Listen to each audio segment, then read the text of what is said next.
From the Panama Canal to Venezuela and even Greenland, is undermining China at the core of putting America first? The controversial destruction of a Chinese monument in Panama is perhaps the most symbolic example of a troubled relationship. As the U.S. chips away at China's access to Latin America's resources, could Trump's peace through strength approach turn into dangerous discord? I'm Andrea Sankey, and this is the Newsmakers.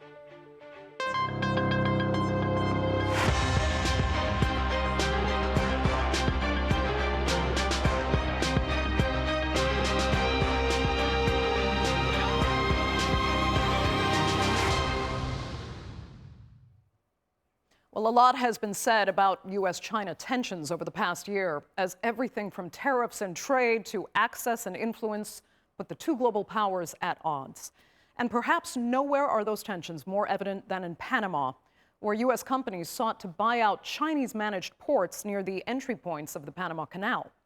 Washington was confident the deal would go through, but China has refused, demanding a controlling stake. Now, just a few days ago, the U.S. also took steps that would block Venezuelan oil exports to China, and today reiterated it will take Greenland in large part because of Chinese threats to U.S. security there. So where are the rhetoric and action actually going? Here's a look. With the shocking capture of Venezuelan President Nicolas Maduro, President Donald Trump is pushing for dominance in Latin America. And his administration is sending a clear message to Washington's global rivals. This is the Western Hemisphere, this is where we live, and we're not going to allow the Western Hemisphere to be a base of operation for adversaries, competitors, and rivals of the United States. China tops that list of adversaries, and one strategic location sits right at the center of this growing rivalry. China is operating the Panama Canal, and we didn't give it to China, we gave it to Panama, and we're taking it back. But Panama has rejected any outside interference in the country. I cannot negotiate, let alone open a negotiation process about the canal. That is settled. The canal belongs to Panama. At the heart of the dispute are two ports at either end of the canal, controlled by Hong Kong-based firm CK Hutchinson. In March last year, the company agreed to sell those to a consortium led by the US firm BlackRock. Trump hailed the deal as a step to reclaim the canal. But with vast volumes of Chinese freight passing through, Beijing has called it a threat to its national interest. I would like to stress that, in principle, China has been firmly opposing infringing or undermining other countries' legitimate rights and interests with economic coercion and bullying. China has since moved to block the sale. The country's market regulator opened an antitrust review over the deal. And recent reports say China is now pushing for its state-owned shipping company COSCO to have a majority stake in the ports. Panama has enjoyed strong ties with China for decades and is home to a large Chinese community. Beijing has invested billions of dollars in infrastructure projects in the Central American nation. But that has begun to change following US pressure. Last year, Panama pulled out of China's Belt and Road Initiative and signed a deal with Washington, allowing US troop deployments around the canal. Just 2 weeks ago, local authorities demolished a monument commemorating 150 years of Chinese presence in the country, a symbolic move highlighting a geopolitical shift. And much further north, there's growing unease as well. Following the operation against Maduro, Trump has ramped up his demand to take over Greenland. We need Greenland from a national security situation. It's so strategic. Right now, Greenland is covered with Russian and Chinese ships all over the place. Denmark's autonomous territory sits near Arctic shipping routes and has large reserves of rare earth minerals, an area where China dominates. The move in Venezuela has shown that Trump's threats can turn into action. But is it a one-time show of force or the start of a broader policy shift that could bring Washington into dangerous confrontation with Beijing? So how much is U.S. action undermining China, and could it lead to conflict? Joining me now to debate that and more are from Beijing, research fellow at the Center for China and Globalization and author of Pekingology, Zishan Wang. From Milwaukee, Central America lead at the Atlantic Council's Adrian Arch Latin America Center, Maria Fernanda Bosmoski. And from New Jersey, CEO of CJPA Global Advisors, Earl Carl. Thanks all so much for being with me. You know what? I'll just start with the big question and ask Zishan Wang how dangerous you think all of this is. Will China simply give in to U.S. demands to extricate itself from what the U.S. believes is its, sphere of influence, or will we see a more confrontational alternative? Well, I don't think it's fair to say, China is controlling the Panama Canal in any way. What we have on the ground is basically privately owned Hong Kong-based companies that are on a lease and operating, several ports, providing commercial services to ships that, out of their own volition, decide to dock there.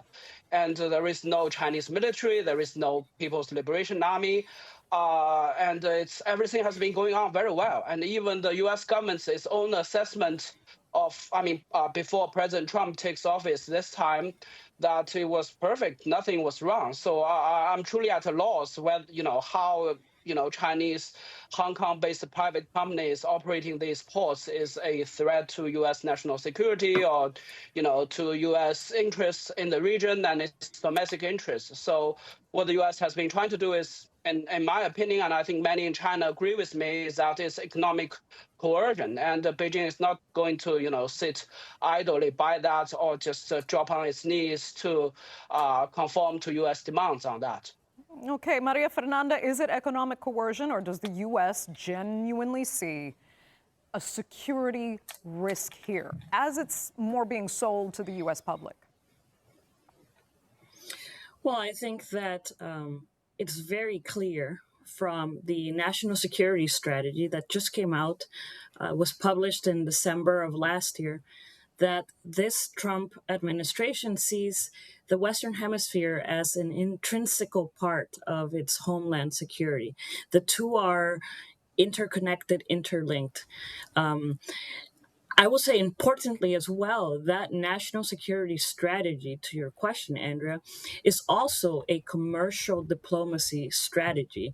And it talks at length about how the United States needs to be engaging more commercially with the Western Hemisphere. And the way that the United States, let's say, engages and invests in the countries. I mean, the United States as a country does not invest. It's more from the private sector.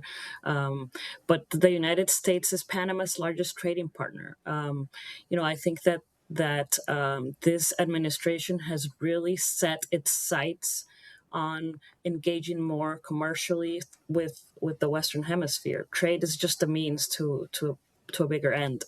Let me ask Earl then. I mean, does the U.S. then have a right? It's kind of hilariously being called the Don Roe doctrine. But does it have a right? Yeah, does the U.S. have a right to take this stance? And is it a dangerous one? Yeah, so I think it's important to put things in context. The Chinese have been in Panama for a long period of time. The Sea Witch Clipper, which was a ship which traveled from China to Panama carrying about 705 Chinese laborers, began in March of 30th of 1854, and they were instrumental in building the Panama Canal. And so if you look at the historical ties that the Chinese have had in Panama, not just economically, politically, but also socially, they go back a long time. So let me give a little bit of context as well. So in July of 2025, the Wall Street Journal reported that China is threatening to block the sale of more than 40 ports owned by the Hong Kong-based CK Hutchison to BlackRock and Mediterranean Shipping Company if the Chinese shipping company COSCO does not get a controlling stake. So this kind of upped the ante for the previous demands for just an equal share, creating a significant impasse. So I think that's the context for where this is coming from. And to answer your question, does the United States have a right? I think you saw Marco Rubio in his first official trip to Latin America, which historically he goes to countries like Europe or the Middle East, but he specifically went to Latin America. And he set a very specific tone, saying that the United States wants to have a more specific and intentional role in Latin America and the Western Hemisphere, and that involved essentially, mitigating the Chinese economic commercial interests in the region. Okay. Well, Zishan Wang, then, if the United States really keeps the pressure up, economically, what is best for China and for the region, and how far would Beijing actually go to protect its own interests, especially in the realm of the Belt and Road Initiative that it has spent so much money investing in globally? Well, first of all, I'm not very sure that the U.S. will basically use all its force, all its influence to to enforce its intended stated goal of economic coercion here, because as we saw in the year of 2025, President Trump launched a tariff war against basically everyone on Earth, including on China, but China fought back, and by all accounts, I think nobody is saying today that Beijing lost that war, and I think that creates some deterrence for future U.S. economic coercion. And secondly, there is a good chance that the Chinese president and the American president will meet multiple times in this year, 2026. There may be three visits, three meetings, including a April visit from President Trump to China, and then meeting at G20 and APEC, and both sides value these meetings a lot. And so I'm not sure the U.S. president and his administration will, want to disrupt the schedule. And President Trump certainly has, high respect for his Chinese counterpart. And Beijing also has its own tools in its arsenal when it comes to, technology and trade and economic tools. So I guess we will have to see how serious, the U.S. is intent on enforcing its, down road doctrine in the Western Hemisphere, and in particular on the Panama Canal, several ports alongside it. Okay, Maria Fernanda. I mean, the question is whether or not China should really be preparing so that it's not caught, I guess, off guard. Some might even say, given Trump's posturing, they'd be naive not to prepare. But let me ask you something on the other side of the equation here. If we look at Panama and beyond that, Greenland, and the fact that they're now at the center of a major geopolitical battle between China and the U.S., does Panama, for example, have any real power to decide what it wants, given U.S. threats, in particular toward other Latin American countries? I think that in these conversations, we're also not giving the Latin American countries much agency, and we should be. I think that years of this rapprochement to China, where many countries have sort of, have severed ties with Taiwan, have favored ties with Beijing, and then have been disappointed in the return of that relationship. Most recently, for example, Honduras, we're going to see the newly elected Honduran government switch ties back to Taiwan, sever ties with China, because China made all these promises and never delivered. So yes, these countries in Latin America are perhaps, one could say, stuck between this bigger rivalry. But at the end of the day, they're also, I think, coming to terms and realizing that China has not delivered. It has been a disappointing relationship, and now that they have a president in the White House that is so focused on the Western Hemisphere, that countries are recalibrating how they're seeing things and partnerships. So, Earl, Maria Fernanda cited Honduras there. But I mean, it was just 8 years ago when Panama cut ties with Taiwan and fully recognized China. then allowed China to come in and invest in major infrastructure projects, including a metro line that's going to be running under the canal. The U.S. isn't making those same kinds of investments in Panamanian infrastructure today. So does Panama have true agency over the decisions it makes now, given Washington's stance? It's a great question. And you saw in 2017 when China officially severed ties with Taiwan and established diplomatic ties with Panama. You saw for many years, both prior to that, the Chinese investing significantly in Panama. I was in Panama in 2024. And it was striking to see the number of Chinese ads of Xiaomi, the Chinese phone company, all throughout the airport. As I walked through downtown Panama, seeing the ads of Chinese companies, Chinese restaurants. I mean, the Chinese presence, particularly in electronic vehicles of cars that are being sold to Panama, was staggering. And I think that in many ways, the Panamanians see clear and inherent economic investment into Panama. They also see the advantages of having economic trade with the United States. To your point, Panama has to kind of tread a fine line because on one hand, while they value the economic relationship and ties that come with China, they also understand that geopolitics is very real, and that Marco Rubio and as Secretary of State is spearheading a much more aggressive U.S. foreign policy, as you pointed out, the Don Monroe Doctrine. Yeah. And so yes, and so in many ways, Panama is kind of trying to tread a fine line between one engaging on the economic advantages of China, but at the same time, the United States has to also put real and economic kind of viable options on the table in order to be readable, in order to really put something on the table that the Panamanians can engage and be part of economically. I mean, Zishen Wang, since... Andrea, oh, go ahead, Maria.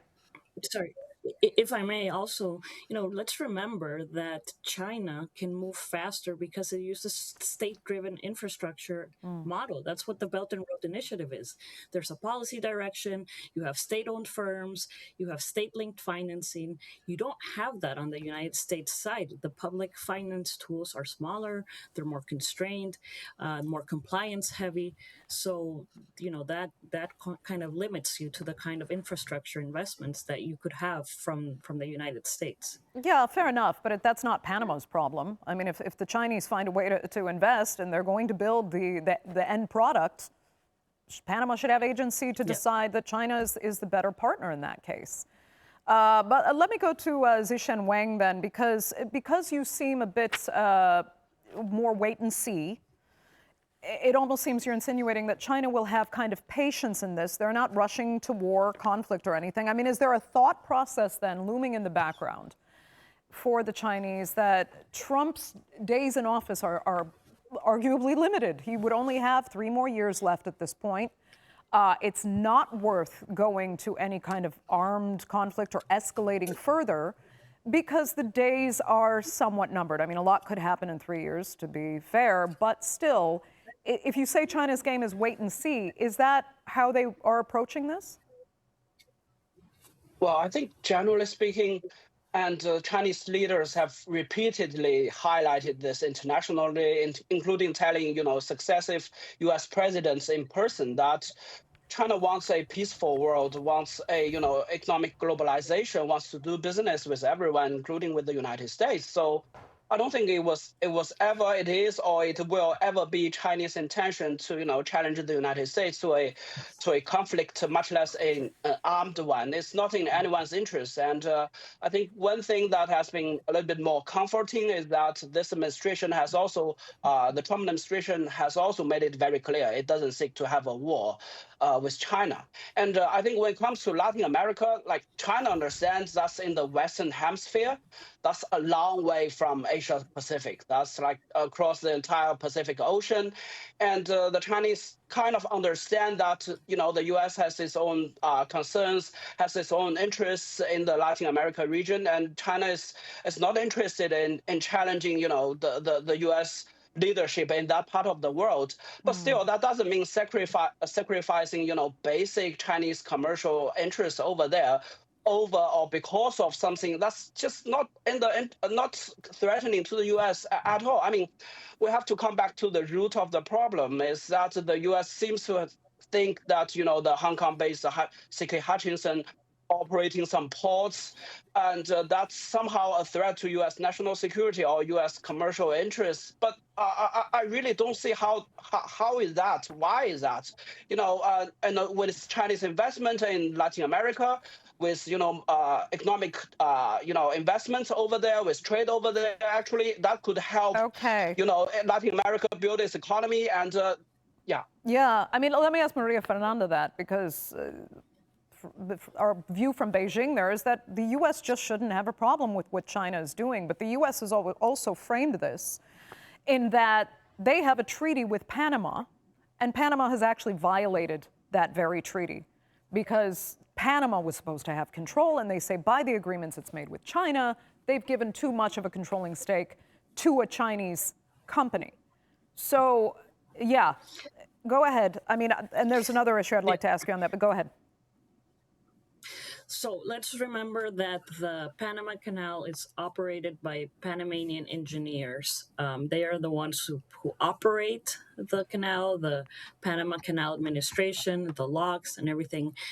The two ports in question on both sides, on the Atlantic and the Pacific, yes, they are in strategically located positions. And I think the concern is, that is not so much that China controls the canal, which obviously has been a talking point, but it's more, it's more that China could be using the canals for other things. That it could be used for espionage. That because of the location of the ports, they have access to privileged information as to what's coming in and what's coming out. That is what is of concern to the United States. But I think that it's very clear, and Panama has made this very, very clear. I had the opportunity to interview the Panama's canal minister in D.C. and ask him about this, and he made it very clear that Panama right now wants what's best for the country, because many of the revenues for Panama come from the canal. Earl, I'll tell you what, we're down to our last few minutes, and I need to ask you this question, because what actually prompted part of this program was the symbolism and the controversy over Panama taking down that Chinese, the monument to China that was, in Panama, representing decades, almost a century of relationship between China and Panama, going so far back, and there's a significant Chinese community there. Now, the local authorities said that this was about safety issues and an expired land permit, and the mayor of the town ordered it on that basis. And then the Panamanian president came out and condemned him for doing so, which is very curious. Do you think the president here is being duplicitous? It's a great question. And I think right now, as you noted, there is a significant Chinese community in Panama. My grandparents immigrated from China to Panama in the late 1800s. That monument has been an icon of the friendship between China and Panama for decades. And to see the bulldozer come and just take it down, especially in this geopolitical environment, one could argue that clearly the United States was a clear and inherent factor in that monument being taken down politically. Now, that being said, the Chinese still are very present economically in Panama. Like I said, the vast majority of EVs being sold to Panama are there. Xiaomi and a number of Chinese companies still continue to export their products to Panama, and so there is still that economic linkage there with the Chinese community, and I don't think that's going to be going away anytime soon. You don't think their days are numbered, even in spite of everything we're hearing out of Washington? I think the critical litmus test is, to what degree can the United States give and replace those economic advantages that China is currently providing? And yes, there is the geopolitical factor with the United States using force, but the United States cannot use force in every single country in Latin America.